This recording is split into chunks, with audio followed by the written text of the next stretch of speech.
You are listening to the Sports Bar. talkSPORT, BJ Jason Cundy. Still to come, going to be joined by Julian Lorenz. But first, despite the tournament happening over in North America, lots of transfer news still happening back home. So let's speak to our chief football correspondent. Alex Crook joins us live from New York. All right, Crookie. Crookie monster.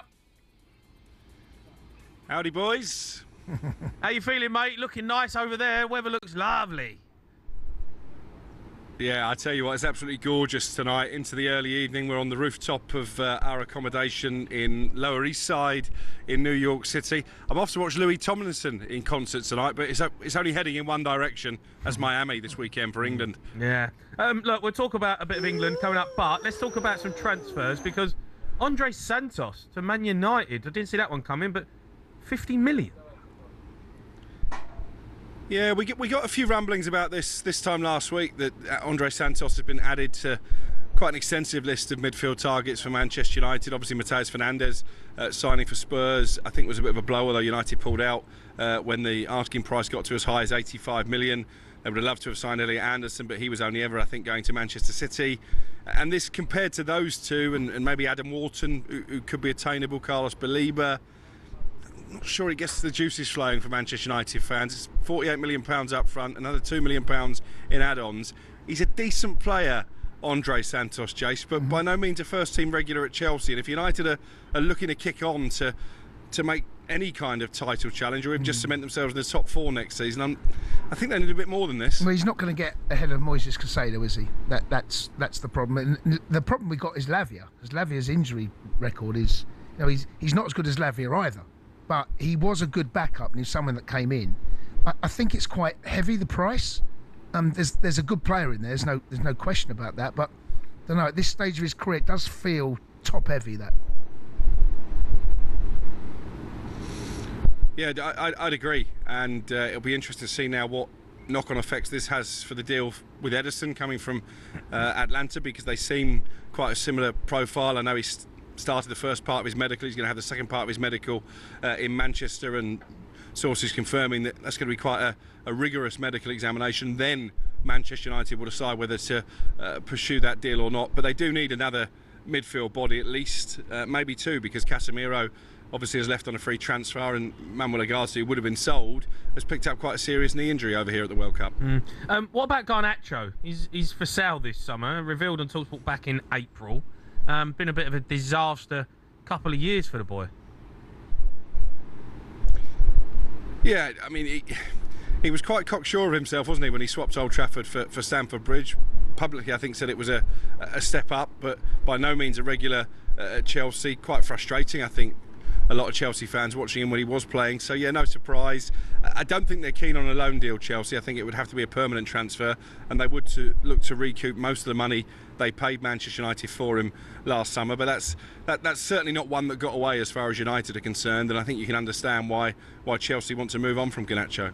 Callum Wilson to Brentford on a free transfer is subject to a medical. This feels like a bit of a no-brainer for both. Yeah, I think it's a good signing. I was on one of the shows yesterday, and maybe there were one or two questions about, is this really the type of profile that Brentford usually go for? Well, no is the answer, but they did bring in Jordan Henderson for a bit of Premier League experience this time last year, and that worked out okay. He knows where the back of the net is, Callum. When he's fit, I think he's excellent. And even at the back end of the season, came out with some big goals for West Ham. The issue is he isn't fit regularly enough, but I'd imagine he's not on a massive salary, takes a bit of the goal scoring burden away from Igor Thiago. So yeah, I see this as a win-win for everybody, really. Callum gets to continue his Premier League career, and Brentford gets someone who's proven to score goals at the top level. Bruno Guimaraes, Arsenal are after him. He wants to leave Newcastle. They're having a bit of a nightmare, Newcastle, at the moment. It feels like the best. Yeah, it just feels like the best players want out all the time. What is going on there? Well, it feels like deja vu, doesn't it, if you go back to this time last year when Alexander Isak was effectively on strike to force through that move that did eventually happen, that British record move to Liverpool. They've sold Anthony Gordon to Barcelona. £70 million is decent money, but he was one of their key players last season. Tonali to Spurs, again, decent money, £100 million deal, but they need to reinvest it. And now, as you say, Bruno Guimaraes, kicking and screaming to try and force his way out. I don't think he's officially handed in a transfer request, but certainly via his advisors, they've made it clear to Newcastle he wants to leave, he wants to join Arsenal.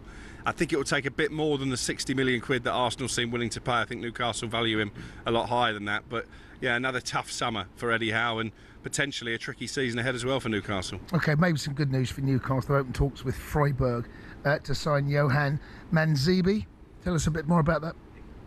Manzambi, yeah, good player, Jace. Done well over the course of the last few weeks for Switzerland. Didn't play against Colombia yesterday. They got through obviously on penalties, but they did miss his creativity. I think Newcastle keen to get this one done as quickly as possible, because the other thing that keeps happening to them is they keep getting so far down the line with players and then the deals get hijacked. It's happened already this summer with Victor Munoz going to Liverpool, so they're keen to get this tied up as soon as possible once Switzerland exit the World Cup, and that could be in the coming days because of course they got Argentina in their quarter-final. Right, Crookie, enough of the transfer chat. How is it out in America? How's producer Ryan? Is he still knocking about? What you up to? What you got planned? Where you watching the England game? He's still knocking about. We're having a quiet one tonight. My daughter's here at the moment, so as I say, I'm taking her to see Louis Tomlinson. So I think Ryan tells me he's going to get an early night. That'll be the first time he's done that in this whole trip. And then we're off to Miami tomorrow to join up with the Drive boys. You think this cowboy hat is good? You wait until you see the clobber that I bought here in New York to unleash in Miami. It is Del Boy, Only Fools and Horses, all those years ago. So looking forward to showing that off.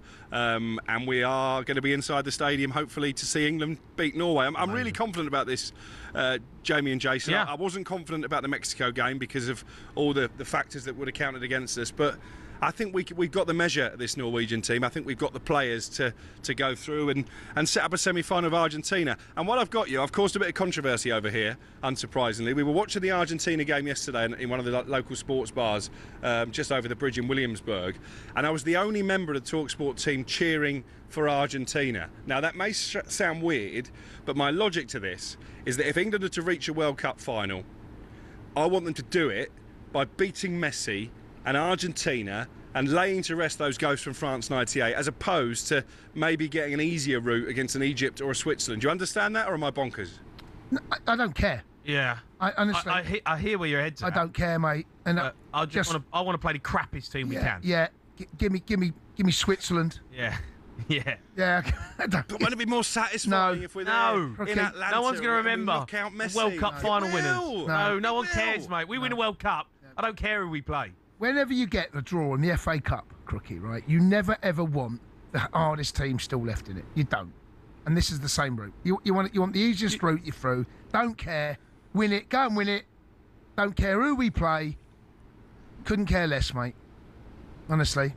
You say that, but when Man United won the treble in '99, you know I'm a United fan, it's the worst kept secret on the station. We beat Arsenal in that epic semi-final replay. Ryan Giggs with the greatest FA Cup goal of all time. Yeah.